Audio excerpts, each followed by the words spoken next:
The ringing in my ears sharpened as my mother's words registered. Could you just not talk about your job this time? It makes things awkward for Caroline. The salad bowl trembled in my hands. The dinner I'd flown 1,000 miles to attend suddenly felt like a stage set designed to make me disappear. I caught my reflection in the silver serving spoon, blurred, distorted, exactly how they preferred me. Sorry, I said, setting the bowl down with deliberate care, though what I wanted was to shatter it. 3 degrees, 2 patents, and 1 multi-million-dollar company I'd built from nothing. And all my mother wanted was my silence. My name is Ivy. I'm 38 and the co-founder and chief research officer at a biotech firm in Boston. This is the story of how I stopped shrinking myself for people who never saw me anyway. That weekend was supposed to be a celebration of Caroline's promotion at her marketing firm. My younger sister, golden-haired and effortlessly likable, had received a small bump in title that warranted embossed invitations and place cards from our mother. The white colonial house in Ohio felt suffocating as always, but Caroline had texted me herself, "Please come. I want you there." So I'd booked a flight, taken time off from overseeing clinical trials that could change thousands of lives, and shown up with a gift and, apparently, the implicit understanding that I should mute the part of myself I was most proud of. I watched my father raise his glass at dinner, calling Caroline his brightest star. My mother beamed. Even Uncle Jerry, who typically contributed nothing beyond weather updates, told her how proud he was. I smiled too, but something bitter coated my tongue. This wasn't an isolated incident, just the latest verse in a lifelong chorus where Caroline's feelings mattered more than my achievements. Growing up, her crayon drawings earned prominent refrigerator placement while my science fair trophies disappeared into drawers. Her B grades were met with, "She tries so hard," while my A- prompted, "What happened?" I didn't resent Caroline herself. I'd braided her hair, helped her study, written portions of her college essays. But somewhere along the way, I realized my parents only looked at me with pride when I was standing in Caroline's shadow. After dessert, I escaped to the back porch with my wine. Caroline joined me minutes later. "You okay?" she asked. "Of course," I said, turning to face her. She hesitated. "I didn't know Mom said that to you, about not talking about your work." "It's fine." "No, it's not." I shrugged, the gesture as practiced as my smile. "It's not the first time." Caroline looked away, then back at me. "You know they love you, right?" I laughed, not cruelly, just tired. "Sure, in their way." "You've done amazing things, Ivy." "Not according to Mom or Dad." Caroline bit her lip. "I think sometimes they just don't get what you do. It's intimidating." There it was again. That word.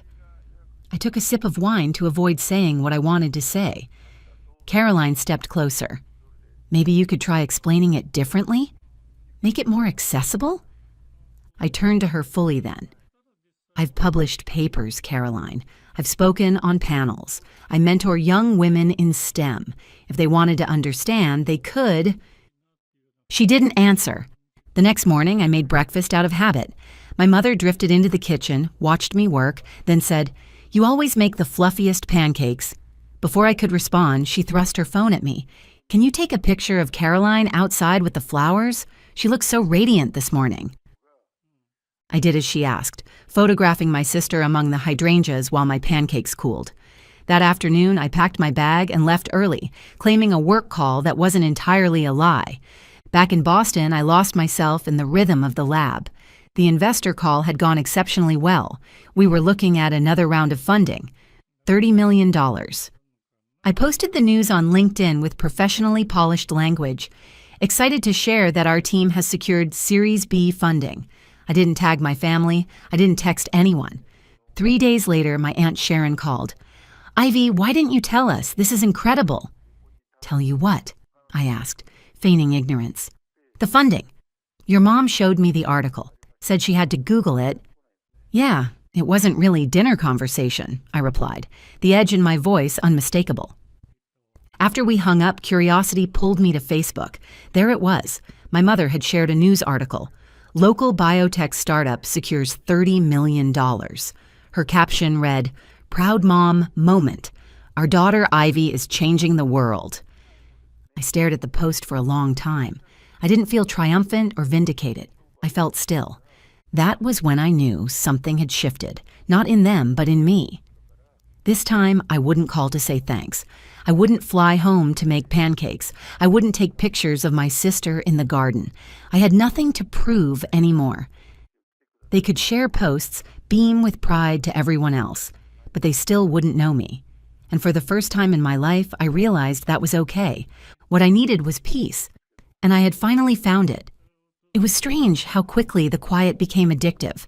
Back in Boston, my phone didn't ring with guilt-laden invitations. My mornings started with coffee brewed exactly how I liked it. I worked hard. I spent time with people who actually saw me. I thought maybe the peace would settle everything, but it didn't. Because a few weeks after the funding announcement, my mother called again. Finally, I answered. "Hi, Mom." "Oh, good. You picked up." She sounded breathless. I just wanted to talk about Thanksgiving. It's still 2 months away. "Yes, but I need a head count." And Caroline was wondering if you could do your sweet potato casserole. I stared at the spreadsheets on my monitor, data points that represented years of research, and not one question from her about any of it. "I'm not sure I'll be able to come this year. We're heading into clinicals." Silence. "Oh," she said finally. "Well, Caroline is bringing Nathan. We're all very excited." Nathan, the new boyfriend. Somehow he was already woven into the family like a new decorative pillow. "Tell her congratulations," I said. Another pause. "Ivy, we just miss you. It would mean a lot to see you. You missed me when I was sitting across from you, too." I hadn't meant to say it. It just slipped out. She didn't respond right away. "I don't know what you mean by that." "I know you don't." I ended the call gently but firmly. At work, things were moving fast. We were expanding our team, onboarding a new lab, managing investor relations. I loved it every second. And then came the invitation, not from my family, but from my alma mater. They wanted me to be the keynote speaker for their annual Women in Science and Innovation event. I said yes. The night before I flew out, Caroline texted me, "Mom said you're skipping Thanksgiving. Everything okay?" I replied, "Just busy. Hope it's a good one." She sent a heart emoji. The conference was held at a historic theater near campus. I stood backstage with my notes, dressed in a black suit and heels I'd broken in with conference floors and investor meetings. I stepped up to the podium and looked out at a sea of young women, some holding notebooks, some just holding their breath. I smiled. "When I was your age," I began, "I thought success would be the thing that finally earned me a seat at my own family's table. But here's what I learned. Success doesn't change people. It just makes their blind spots more obvious." I spoke for 20 minutes about resilience, about being overlooked, about building something from the ground up. Not because someone handed you a ladder, but because you carved one from every dismissal you endured. When I stepped off stage, I was surrounded by students and faculty, some with tears in their eyes. One professor whispered, "I should have seen it in you back then." That night, I opened the family group chat. Photos of Thanksgiving had flooded the feed. Under one photo, my mother had written, "Missed Ivy today, but Caroline's new stuffing recipe was a hit." I didn't reply, but I did send a photo of the auditorium from my keynote with a simple caption. "Spoke today. Went well." No one responded. 3 days passed. Then Caroline messaged me privately. "Mom's mad. Says you were showing off," and I nearly laughed. "I was working." "I know," she said. "It's just, you know how she is." Caroline paused. "It's like, if something isn't about her, she finds a way to make it feel like it's against her." I stared at that message. It was the most honest thing Caroline had said in years. "You ever get tired of translating for her?" I asked. "Every day," she replied. "But someone has to." "Do they? If I stop, she'll stop talking to me too." I didn't answer because I didn't know how to tell Caroline what I'd finally learned, that maybe letting someone stop talking to you wasn't the worst thing. Maybe it was freedom. 2 weeks later, the university published a video of my speech. It circulated quickly. Then the calls started again from relatives and old friends. It should have felt good, but I was starting to see that success couldn't fill the places where love should have been. It could only make the gaps more visible. Caroline called the week before Christmas. Would you be willing to come home for New Year's instead? Just for a day. It's less formal. Just us. I hesitated. Is Mom okay with that? She doesn't know I'm asking yet, but I thought, maybe if it's just us, it could be better? I could hear something in her voice. Not guilt, just weariness. That same tightrope walk I'd done for so long. I'll think about it, I said. When the 31st came around, I found myself boarding a morning flight to Columbus. When I pulled into the driveway, Caroline came out to greet me. She looked surprised, genuinely. I didn't think you'd come. I didn't either. Inside, the house was quiet. My parents were out visiting neighbors. It was just us and a pot of chili Caroline had made. She handed me a bowl. I wanted to ask you something about your speech. Sure.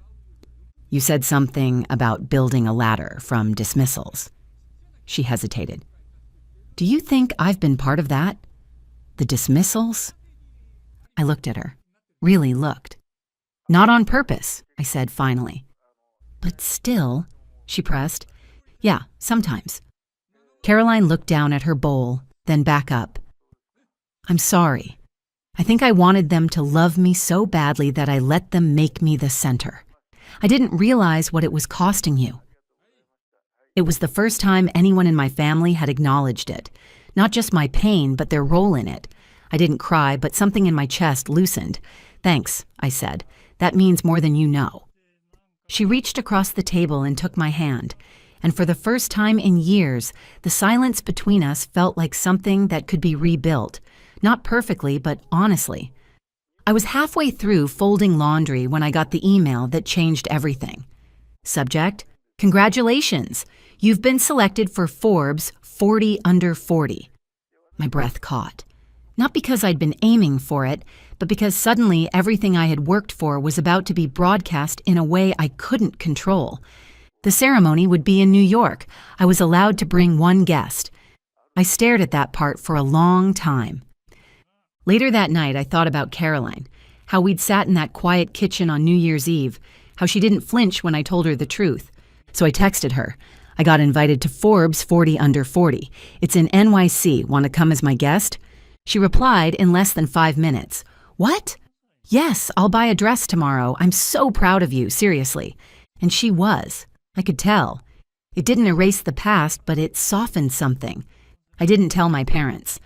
A week before the event, I got a voicemail from my dad.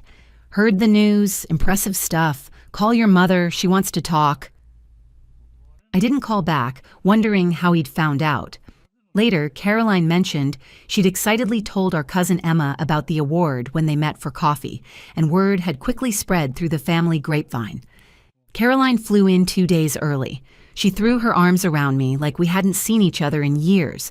We stayed in a hotel off Central Park. The night of the gala, she helped me with my makeup. She insisted I wear the deep navy gown we'd picked out together. It brings out your eyes, she said. I looked in the mirror and almost didn't recognize myself. Not because of the makeup, but because I didn't look like I was waiting for permission to be proud. The event was a blur, but the moment I walked onto that stage and held the plaque, something in me settled. Not because of the title, but because of the look on Caroline's face. She stood and clapped, like she'd been waiting her whole life to. After the ceremony, we walked back to the hotel in heels we both regretted. It was snowing lightly. You know, she said. When I told Mom we were coming, she didn't say anything. She just said, well, Ivy always liked to push herself. That was it. I laughed. That sounds exactly like her. I think she's jealous, Caroline said suddenly. She's your mother, too. I know, but she built her whole world around being the center of attention. You were supposed to orbit around her. Now people are looking at you instead. Later that night, Caroline reached for my hand. This was your moment, but thank you for letting me be in it. I squeezed her fingers. You earned it. She replied quietly, sometimes I think I spent my whole life trying to be liked, and you spent yours trying to be respected. That's not a bad summary. And the family chose likable. I let that sit for a while. Until now, I said. Back in Boston, things picked up again. The media requests increased. I did interviews, panels, wrote a piece for Scientific American. One Sunday, Caroline forwarded me a message from our mother.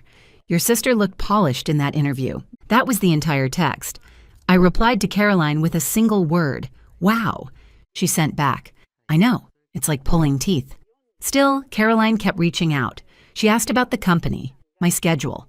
For the first time in years, our conversations weren't just reactive. They were curious. In March, about 2 months after the Forbes ceremony, she invited me to visit her in Chicago. "You won't have to see Mom and Dad, just me. I got a new place." Her apartment was modest but warm. After dinner, we sat on the floor sorting through an old photo album. One picture made me freeze. It was me, maybe 17, holding up a regional science fair medal. Behind me, slightly out of focus, Caroline with cake frosting on her cheek, laughing. "I don't even remember this," I said. "I do," she replied. "You won. And they didn't even come. They were at one of my recitals. I cried that night because I missed a note and they took me out for ice cream." My mouth went dry. "That was the day I decided not to need them," I said. Caroline turned the page. There was another photo. All 4 of us.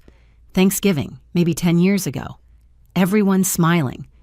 "Do you think they'll ever change?" she asked. But maybe we will." She nodded. The next morning, we walked by the lake talking about everything except our parents, and maybe that was progress. On the flight home, I stared out the window thinking of that old photo, me with the medal, alone in a frame no one remembered. But now I wasn't alone anymore. I had a company, a team, a voice, and a sister who saw me. And maybe that was what I had needed all along. Not to be the golden child, not to win their praise, just to be real and to be heard. The final straw came in the most ordinary way. A text. It was from my mom, just a screenshot of an article featuring Caroline's new promotional campaign at her firm. Underneath, Mom had typed, "So proud of your sister. Isn't this lovely?" I stared at it for a moment. No question, no greeting, no mention of the magazine spread I'd just done, or the talk I was preparing to give in D.C., just Caroline, always Caroline. I didn't reply. Later that night, I sat in my apartment with a glass of wine. There was a request from a journalist who wanted to profile me, not just about the company, but about my background, my family. They wanted the full story, and for the first time, I hesitated. Not because I was ashamed of where I came from, but because I wasn't sure if they deserved to be part of this chapter. "Don't mention your job," my mom had whispered at dinner. I had obeyed for years, bit my tongue until it bled, tried not to outshine, tried to be gracious, tried to be quiet. And then I made Forbes 40 under 40. They only found out through Google. A few days later, the journalist emailed again, including a draft of the article's first paragraph.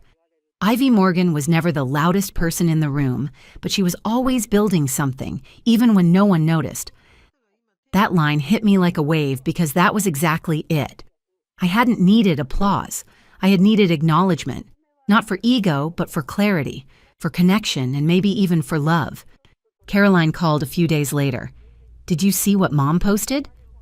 I hadn't. I barely checked Facebook anymore. She shared the Forbes photo again, said proud of both my girls, one with heart, one with hustle. I let the silence sit there. Caroline sighed. "It's like she can't compliment you without putting herself in the spotlight or putting me in your shadow." I know, it's exhausting. Then Caroline said something unexpected. "I think I'm going to pull back from them, just for a while. I need space."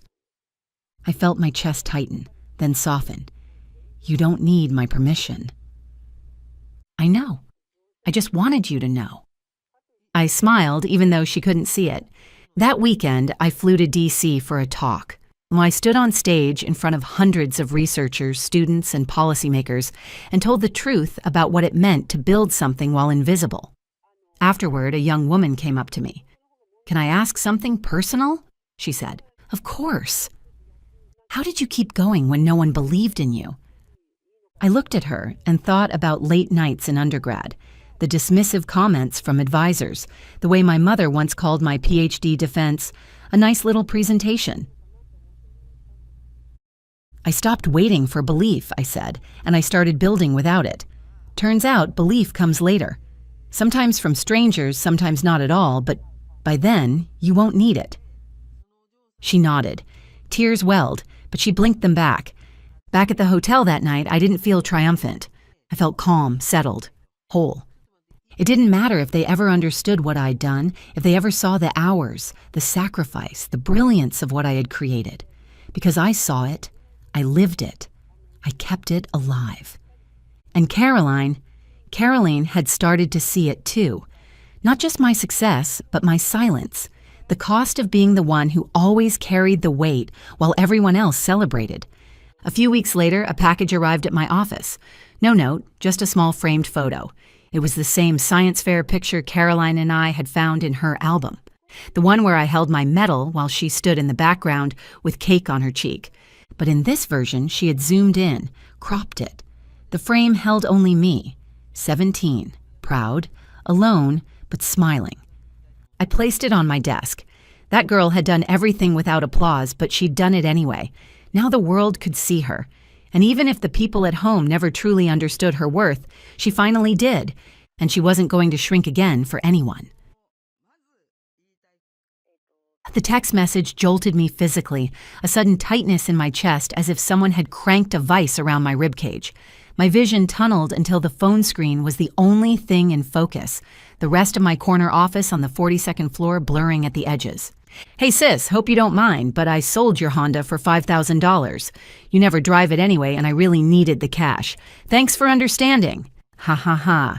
I read the message 3 times, each pass sending a new wave of disbelief crashing through me. The quarterly reports I'd been analyzing lay forgotten as I slowly placed my coffee cup on the desk with deliberate precision, afraid that if I moved too quickly, I might shatter something or someone. What my brother Victor thought he had sold for $5,000 wasn't my old Honda. It was a 2019 McLaren 720S Spider worth $347,000, registered as a company asset to Apex Capital Management, the $4.2 billion investment firm I'd built from nothing over 6 years, while my family remained completely unaware. My name is Natalie. I'm 34 and the secret CEO of a multi-billion-dollar investment firm. This is the story of how I exposed a family betrayal that cost my brother everything. For 6 years, I'd maintained 2 separate lives. To the business world, I was Natalie Parker, ruthless financial prodigy and founder of Apex Capital Management. To my family, I was just Natalie, the daughter who worked some mid-level finance job and lived in a modest apartment across town. I'd kept my success hidden deliberately. No mansions, no flashy lifestyle around them, just the old Honda Civic I drove to family gatherings. The McLaren was strictly for business purposes, client meetings, and industry events. No one in my family had ever seen it, until Victor apparently found the keys I'd accidentally left at our parents' house after dinner 2 weeks ago. I picked up my phone and typed a single word. Interesting. Then I pressed the intercom. Rebecca, please get Thomas Bennett from legal on the line immediately and cancel my 4 p.m. meeting. Something urgent has come up. While waiting for the call, I pulled up the vehicle documentation on my computer. The McLaren was registered to Apex Capital Management with me as the authorized driver, purchased as a company asset for client entertainment. This wasn't just car theft. It was federal grand theft auto of corporate property. The phone rang. Thomas, I need you to listen carefully because this is going to sound unbelievable. What's the situation, Natalie? My brother just texted me to inform me that he sold company vehicle VIN SAJAD 4GX5CN01234 for $5,000. The McLaren? He sold the McLaren? The disbelief in Thomas's voice mirrored my own internal state. Apparently, he thought it was my personal Honda Civic. After a long pause, Thomas spoke slowly. Natalie, that's a $350,000 vehicle registered as company property. That's not just theft. That's major felony theft of corporate assets. I'm aware. What's our protocol for this situation? We have to report it immediately. Federal law requires us to report theft of company assets over $100,000 within 24 hours. The FBI handles cases involving interstate commerce and vehicles of this value. I stared at Victor's cheerful text message again, complete with that smiling emoji that now seemed like a slap in the face. Thomas, file the report immediately. Include the text message as evidence and request that they move quickly before the vehicle leaves the jurisdiction. Natalie, you realize this means your brother will be arrested. A cold resolve settled over me. My brother stole a company car worth $350,000. The law is the law. But surely he didn't know. Thomas, ignorance of the value doesn't change the fact that he took someone else's property without permission and sold it. File the report. After hanging up, I walked to the window of my office, looking out at the city skyline while processing how we'd gotten to this point. Victor was my younger brother by 3 years. For his entire adult life, he'd operated under the assumption that I was his struggling older sister who worked some boring finance job. He worked as a sales manager at a furniture store and was constantly in financial trouble, living paycheck to paycheck, mounting credit card debt, and a gambling problem he thought no one knew about. He'd been borrowing money from various family members for months, always with elaborate stories about temporary setbacks and promises to pay everyone back. Last week, he'd asked to borrow my Honda to help a friend move furniture. I'd agreed, assuming he meant the actual Honda Civic I kept in my apartment building's garage. Instead, he'd somehow gotten hold of the McLaren keys. My phone buzzed with another text from Victor. The buyer seemed really excited about the car, said something about it being a rare model. Anyway, thanks again for being cool about this. I stared at the message in disbelief. The buyer had probably just acquired a $350,000 supercar for $5,000 and was undoubtedly thrilled. Victor, meanwhile, had no idea he'd just committed a federal felony. Rebecca knocked on my door. Ms. Parker, I have Agent Olivia Martinez from the FBI Financial Crimes Division on line 1. I took a deep breath and picked up the phone. Agent Martinez, thank you for calling so quickly. Ms. Parker, I've reviewed the initial report from your legal team. Can you confirm that your brother took and sold a 2019 McLaren 720S Spider without your knowledge or permission? That's correct. He sent me a text message approximately an hour ago informing me that he'd sold what he thought was my Honda Civic for $5,000. The vehicle is registered as a company asset. Yes, to Apex Capital Management. We're going to need to move quickly on this. Do you know the identity of the buyer? No, but my brother mentioned that the buyer seemed excited about getting a rare model. I suspect the buyer knew exactly what they were purchasing. That suggests potential conspiracy or receipt of stolen goods. We'll need to interview your brother immediately to get the buyer's information. Agent Martinez, I should mention that my brother has no idea about the actual value of the car or my business. He genuinely believes he sold a worthless old Honda. That doesn't change the legal situation, Ms. Parker. Theft is theft, regardless of the perpetrator's knowledge of the item's value. I understand. I just wanted you to be aware of the circumstances. We'll be in touch within the next few hours. Please don't contact your brother or anyone else about this until we've had a chance to investigate. At 6:30 p.m., my phone rang with my mother's number. The moment I'd been dreading had arrived. Natalie, something terrible has happened.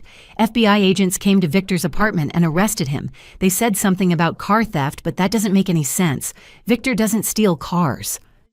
I closed my eyes and pressed my fingertips against my temples. Mom, where are you now? At the police station with your father. Victor is asking for a lawyer, but we don't understand what's happening. The agents mentioned your name. They said you filed a complaint.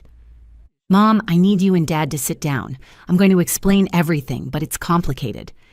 Natalie, please just tell me what's going on. Victor borrowed what he thought was my Honda Civic. Instead, he took and sold a McLaren that belongs to my company. It's worth about $350,000. The silence on the other end of the line stretched for nearly a minute. Natalie, that's not possible. You don't own a $350,000 car. Actually, Mom, I do. And it's not the only one. What do you mean? I mean that your daughter, who you think works a regular office job, actually runs a $4.2 billion investment firm. Another long silence. Natalie, this isn't the time for jokes. I'm not joking, Mom. I'm the CEO of Apex Capital Management. I have been for 6 years. But you live in that little apartment. You drive that old Honda. Because I chose to keep my success private from the family, because I wanted to see who you all were when you thought I had nothing. And now Victor is in jail. Victor committed federal grand theft auto. He stole company property and sold it illegally. But he didn't know. That doesn't change the law, Mom. I could hear my father's voice in the background asking what was happening. Mom put me on speaker. Dad needs to hear this too, Natalie. Natalie. Dad's voice came through clearly. Can you explain what's happening to your brother? Dad, Victor asked to borrow what he thought was my old Honda. Instead, he took a McLaren worth $350,000 that's registered as company property. He sold it for $5,000 and texted me about it like it was no big deal. A McLaren, Natalie? How do you have a McLaren? Because I own Apex Capital Management. It's an investment firm worth $4.2 billion. I could hear both my parents talking at once, their voices overlapping in confusion and disbelief. Listen, I said loudly enough to cut through their conversation. I know this is shocking, but right now we need to focus on Victor. He's going to need a very good lawyer, and he's going to need one immediately. Natalie, Dad's voice was strained. Can you help him? Can you drop the charges? Dad, it's not that simple. Once a theft of this magnitude is reported, it becomes a federal matter. I can't just drop the charges. But you could try. I could talk to the prosecutor about Victor's circumstances and his lack of knowledge about the car's value. But Dad, he still committed a serious crime. Over the next 2 hours, I found myself coordinating my brother's legal defense, while simultaneously trying to explain to my parents how their daughter had become a billionaire without them noticing. I arranged for Victor to be represented by Jessica Williams, one of the best criminal defense attorneys in the city. I also called Agent Martinez to provide additional context about Victor's financial situation and gambling problems. Agent Martinez, I want to be clear that I'm not trying to excuse my brother's actions, but I think you should know that he has significant gambling debts and has been desperate for money. That actually makes the situation worse, Ms. Parker. It establishes motive for the theft. I understand, but I also think you should know that he genuinely had no idea what he was selling. If he'd known it was worth $350,000, he wouldn't have sold it for $5,000. We'll take that into consideration during our investigation. The next morning, I received a call from Jessica Williams. Natalie, I've met with your brother. He's in complete shock about the situation. What's his status? He's been charged with federal grand theft auto and conspiracy to commit wire fraud since he sold the vehicle across state lines using online platforms. The conspiracy charge relates to the buyer, who we believe knew the car's actual value. What's he looking at in terms of sentencing? If convicted on all charges, potentially 10 to 15 years in federal prison. I felt sick to my stomach. Jessica, what can we do? The prosecutor is willing to consider a plea deal if Victor cooperates fully in recovering the vehicle and identifying the buyer. They're also interested in information about any other stolen property transactions. Other transactions? Natalie, it appears your brother has been involved in several questionable sales over the past few months. The FBI is investigating whether this was part of a larger stolen property operation. This was getting worse by the hour. That afternoon, I drove to the Federal Detention Center to visit Victor. He looked terrible, pale, shaken, and about 10 years older than he had 2 days ago. Natalie, I don't understand any of this. They're saying I stole a $350,000 car, but I swear I thought it was just your old Honda. Victor, where did you get the keys? From the key hook at Mom and Dad's house. There were 2 sets of car keys hanging there. I took the ones that looked newer. The newer keys were for the McLaren. But why did you have a McLaren at Mom and Dad's house? I looked at my brother through the reinforced glass, realizing that the conversation we were about to have would change our relationship forever. Because I drove it to family dinner 2 weeks ago, because I own several cars and that's the one I happened to take that day. Natalie, this doesn't make sense. How do you own a McLaren? You work in finance. Victor, I don't just work in finance. I own a finance company, a big one. I spent the next 30 minutes explaining Apex Capital Management, my role as founder and CEO, and the scope of my business success. Victor listened with an expression of growing amazement and horror as he realized the magnitude of what he'd done.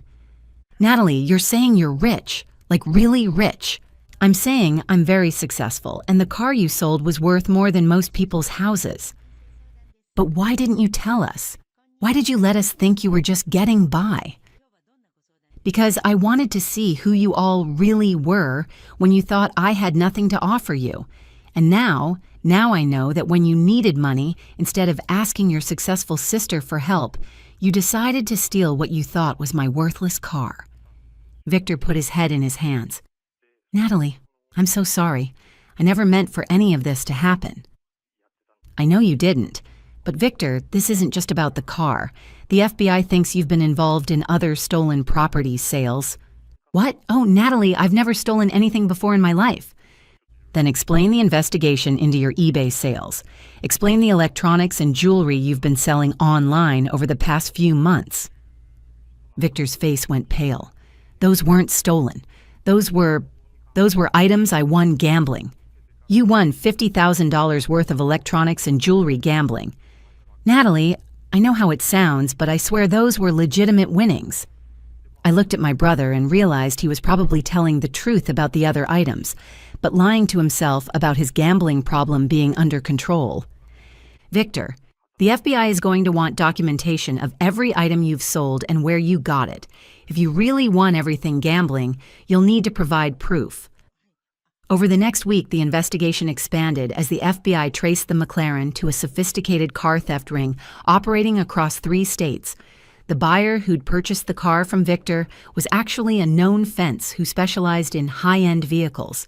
Victor's cooperation led to the arrest of 6 other people and the recovery of over $2 million worth of stolen vehicles. In exchange for his assistance, the prosecutor agreed to reduce the charges to a single count of grand theft with a recommendation for probation and community service. But the real reckoning came at the family meeting I called for the following Sunday. I gathered my parents, Victor, and my sister Jennifer at Mom and Dad's house to have the conversation we should have had years ago. Before we talk about Victor's situation, I need to address the bigger issue here.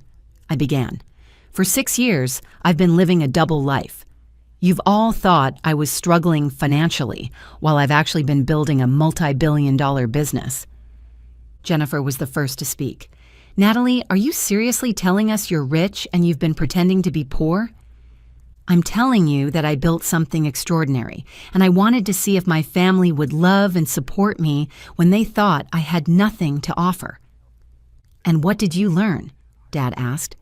I learned that when Victor needed money, he chose to steal from me rather than ask for help. I learned that none of you ever asked about my goals, my dreams, or what I was working toward. I learned that you all made assumptions about my life based on external appearances. Victor looked up from the table.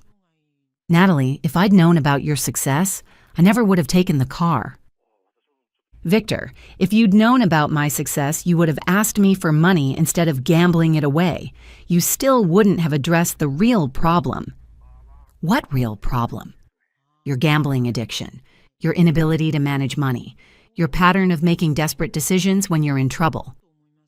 The conversation that followed was difficult, but necessary. Victor admitted to gambling debts totaling over $80,000. Jennifer revealed that she'd been loaning him money for months. My parents confessed that they'd been worried about both of their children, Victor because of his obvious financial problems, and me because they thought I was failing to achieve my potential. The irony, I told them, is that you were worried about the wrong child. Natalie, Mom said, we're proud of your success, but we're hurt that you didn't trust us with the truth. Mom, the truth is that I built something incredible while you all assumed I was failing. The truth is that when Victor needed help, his first instinct was to take what he thought was my worthless possession rather than ask his family for support. But we would have helped him, Dad protested. Would you? With what money? None of you had any idea that I could have solved Victor's problems with a single phone call. 6 months later, Victor completed his community service and started attending Gamblers Anonymous meetings. I hired him as a junior analyst at Apex Capital Management with the understanding that any relapse into gambling would result in immediate termination. The McLaren was eventually recovered, though it required significant repairs after being damaged during the police chase that ended the car theft ring's operation. My relationship with my family improved dramatically once everything was out in the open. I moved out of my modest apartment and into a penthouse that reflected my actual financial situation. I started driving my luxury cars to family events instead of the Honda Civic. But the most important change was that we began having honest conversations about money, success, and what it means to support each other as a family. Victor called me one evening about a year after his arrest. "Natalie, I need to ask you something." "What's that?" "Do you think you'll ever really forgive me for what I did?" I considered the question. "Victor, I forgave you the day it happened, but forgiveness doesn't mean forgetting. It doesn't mean pretending it didn't happen." "What does it mean?" "It means I gave you a second chance to show me who you really are. It means I chose to believe you could learn from your mistakes and become better." "And have I become better?" "You tell me. You've been clean for a year. You're working hard. You're paying back your debts. You're making good choices." "I am. And Natalie, thank you for not giving up on me." That's what family does, Victor. Real family doesn't give up on each other, but real family also doesn't steal from each other. I know. I'm sorry it took me getting arrested to figure that out. The experience taught me something important about family dynamics and the difference between love and respect. My family had always loved me, but they hadn't respected me when they thought I was unsuccessful. Victor had taken the car because he saw me as someone whose possessions didn't matter, whose success didn't exist, whose life could be disrupted without consequences. Now our relationships were built on mutual respect and honest communication. Victor understood that actions have consequences regardless of intentions. My parents understood that success comes in many forms and assumptions can be dangerous. And I understood that sometimes the most expensive lesson isn't the one you pay for, it's the one you teach. Before you go, here's a quick bonus for sticking around. If you love learning and growing like I do, check out some audiobooks. They're a great way to absorb knowledge on the go.